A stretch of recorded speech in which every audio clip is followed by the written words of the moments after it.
Bab 126. Sepeda dicuri. Mason Zhang akhirnya dibawa pergi oleh pihak berwenang terkait.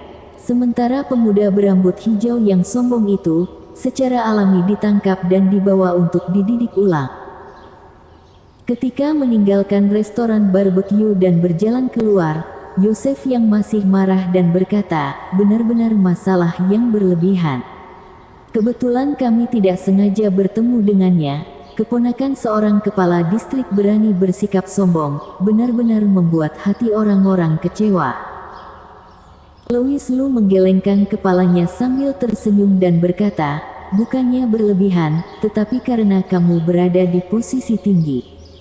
Ketika kamu biasanya memeriksa, apa yang kamu lihat adalah sisi yang orang-orang di bawahmu itu ingin kamu lihat.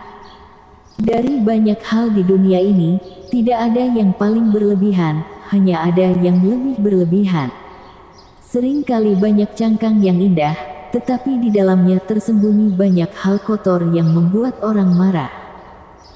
Mata Yosef yang menjadi dingin dan dia berkata, sepertinya aku perlu memperbaiki kebiasaan di dalam tim. Acara barbecue di pinggir jalan ini tidak sia-sia. Setelah mengucapkan selamat tinggal pada Yosef Yang dan Owen Sen, Louis Lu berjalan kembali ke arah pusat kebudayaan, karena sepeda ontel miliknya masih terkunci di sebuah gang di sebelah pusat kebudayaan. Yang mengejutkan Louis Lu adalah dia bertemu dengan Sander Ye dan istrinya lagi. Sungguh sial sekali. Louis Lu berpikir dalam hati. Tapi apa yang terjadi selanjutnya di luar dugaan Louis Lu. Haze Jiang yang berinisiatif menghampirinya dan berkata dengan ekspresi yang agak rumit, Louis Lu, aku tahu bahwa kamu adalah Master Louis, dan kamu yang mengatur semua hal di lelang amal hari ini. Kali ini, dia tidak memanggilnya, anak bermarga Lu, atau, barbar, tetapi memanggilnya dengan namanya, Louis Lu. Itu adalah perubahan sikap yang tidak dia sadari. Louis Lu menatapnya dengan bercanda dan bertanya dengan retoris, lalu.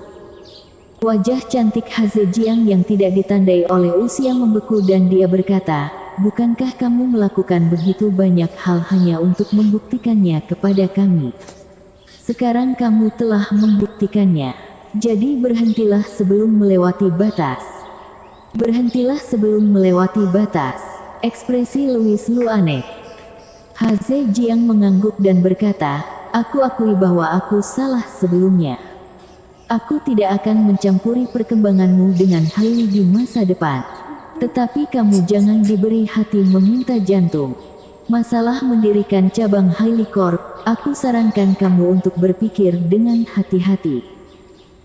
Jadi maksudmu adalah apa yang aku lakukan sebelumnya itu agar keluarga Yemu memberiku kesempatan. Haze Jiang berpikir sejenak dan mengangguk sekali lagi, jika kamu menganggapnya seperti itu, maka aku dapat memberitahumu dengan pasti, ya, itulah yang ada di pikiranmu.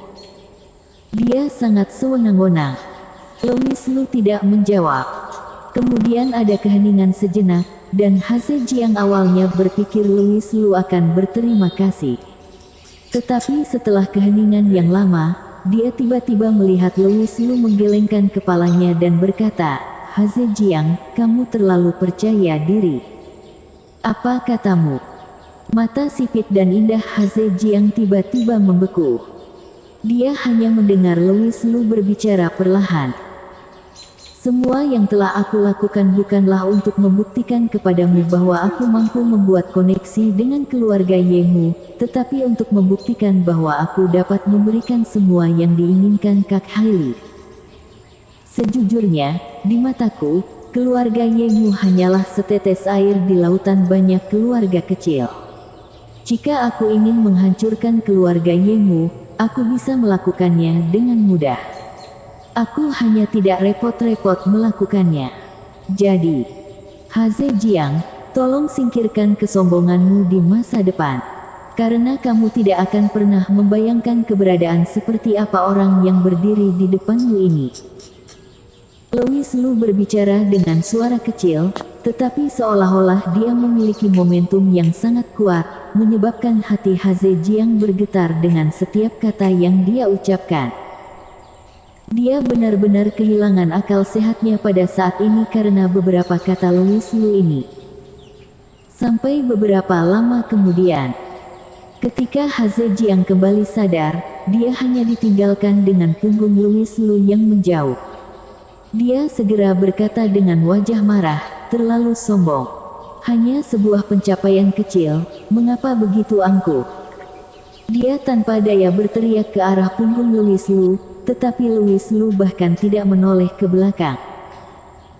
Sander Ye, yang berdiri di samping Haze Jiang, memiliki ekspresi rumit di wajahnya dan menghela nafas tak berdaya dalam hati. Istriku, Louis Lu, benarkah dia hanya berpencapaian kecil?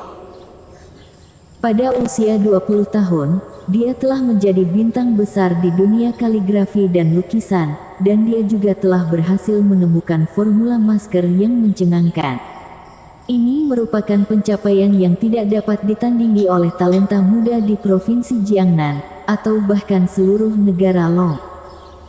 Tentu saja ini tidak dikatakan oleh Sander Ye. Dia tahu karakter istrinya ini, yang sudah memiliki anggapan sebelumnya bahwa Louis Lu hanyalah seorang anak liar. Jadi meskipun Louis Lu telah menunjukkan kemampuannya saat ini, Haze Jiang masih dibutakan oleh amarahnya. Louis Lu sedang dalam suasana hati yang baik. Fakta bahwa Haze Jiang telah mengambil inisiatif untuk berbicara dengannya barusan telah menjelaskan beberapa hal. Dia dapat dengan jelas merasakan bahwa Haze Jiang merasa menyesal di dalam hatinya, tetapi dia tidak dapat menebalkan muka dan meminta maaf kepadanya. Hehe. Kalau begitu, mari kita tunggu aku meruntuhkan pertahanan psikologismu selangkah demi selangkah. Lihat berapa lama kamu, wanita muda cantik nomor 1 di Provinsi Jiangnan, masih bisa bermartabat di depanku. Louis Lu tiba di gang dengan suasana hati yang bahagia, siap untuk mengendarai artefak hemat dayanya untuk bergegas kembali ke kota Jiang, tetapi di saat berikutnya, wajahnya tenggelam. Dong!